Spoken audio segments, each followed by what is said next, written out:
على محمد.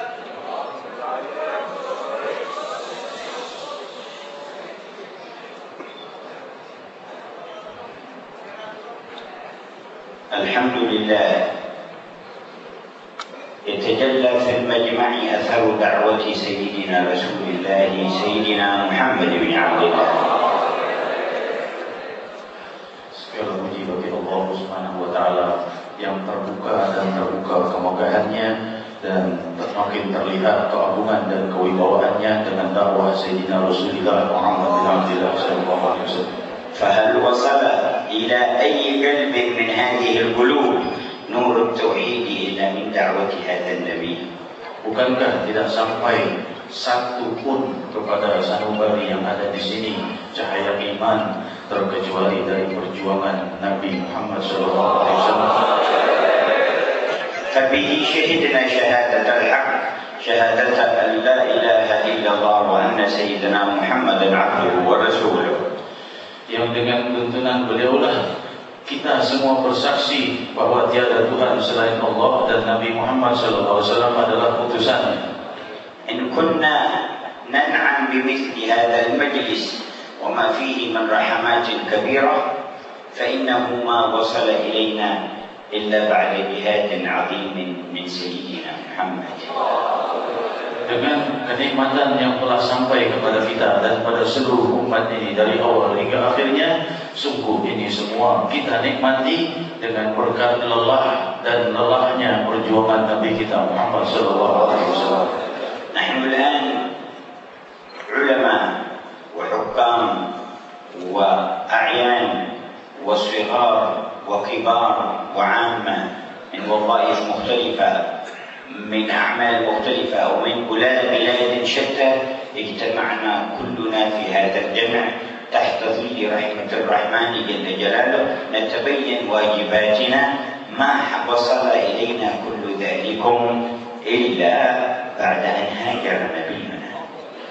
Kita semua yang berkumpul di sini dari para ulama, para tokoh masyarakat, para pejabat, para masyarakat besar kecil yang dari asal wilayah sini dan wilayah-wilayah lainnya berkumpul di tempat ini untuk juga kita mengingat apa-apa yang wajib daripada yang mesti kita lakukan daripada keberkahan hijrah Nabi kita Muhammad sallallahu alaihi wasallam. Wa antum fi 'amin hijriyin jadid tatadhakkaruna fihi al-hijrah. Dan kalian semua di tahun baru ini ingatlah akan peristiwa hijrah. Kaifa kanat al-hijrah? Bagaimana kejadian hijrah itu? Taqaddamat laha asbab katsira. Telah mendahului banyak kejadian-kejadian yang sebelumnya. Hamala al-amanata 'an rabbil ardi was sama sayyiduna Muhammadun sayyidu ahli al-ardi was sama. Dan beliau memangku daripada beban yang demikian berat dari para beban risalah Nabi kita Muhammad sallallahu alaihi wasallam dari Allah Subhanahu wa taala. فمكث 3 سنوات يدعو سرا خشية بطش القوم الذين يستنكرون دعوته.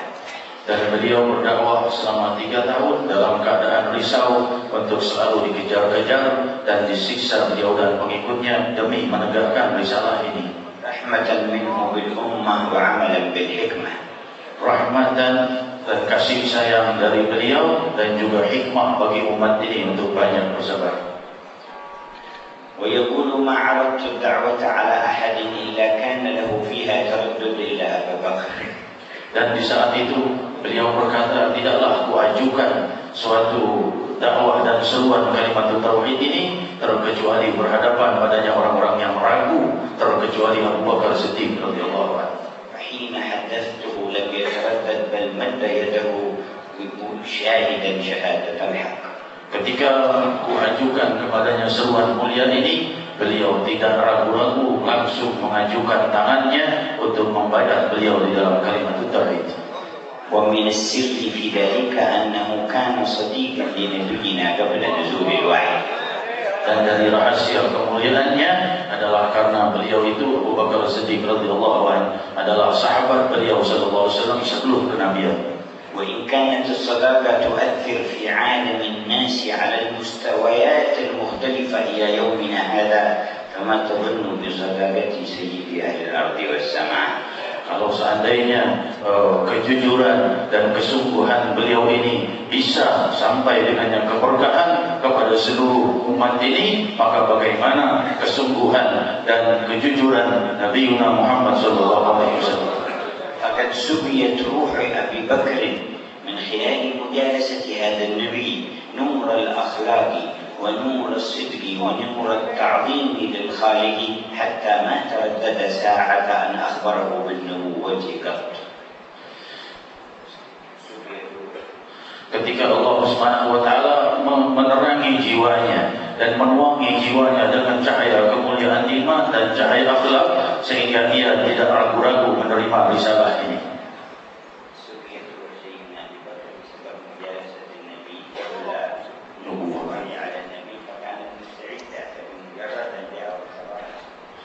Dan Allah Subhanahu wa taala menuangi jiwa Abu Bakar Siddiq radhiyallahu anhu dengan cahaya kemuliaan, dengan keberkahan duduknya beliau dan bergaulnya beliau dengan Nabi sallallahu alaihi wasallam sebelum kenabian, menyebabkannya tidak ragu-ragu menerima iman. ولذا لا تجد انحرافا في شيء من الشعوب المسلمة بعد أن يصلها نور الإسلام إلا وسببه صداقة لمنحرفين أو خارجين عن الإسلام. لا تجد في واقع المسلمين شيئا من الانحراف والأخلاق السيئة. لا تجد في واقع المسلمين شيئا من الانحراف ولا وجود الأخلاق السيئة المضرة التي تخل بالأمن أو توقع الناس في الشدة إلا وسبب ذلك صداقة من هؤلاء المسلمين بغير المسلمين وتأثر بذلك. Kita melihat bahwasanya tidak terjadi penyimpangan dari agama Islam di suatu tempat, di suatu kelompok, melainkan didahului karena persahabatan mereka terhadap orang-orang yang menyimpang dari ajaran Islam. ولو عبر وسائل ترى أو تسمع، تقرأ أو تشاهد بالصور أو يسمع منها الكلام فتحصل مصاحبة تؤثر في الأخلاق، فقد يحصل بعد ذلك انحراف في الواقع بسبب هذه الصلات. Walaupun persahabatan dengan mereka orang-orang yang menyimpang hanya melalui media televisi atau media radio atau lain sebagainya, persahabatan walaupun dengan cara semacam ini pasti akan berpengaruh di dalam penyimpangan dari ajaran agama Islam. إما في التصرفات بما يخل بالأمن ويوقع الضرر. Penyimpangan baik dari keamanan sehingga menjadi penyebab bagi kehancuran.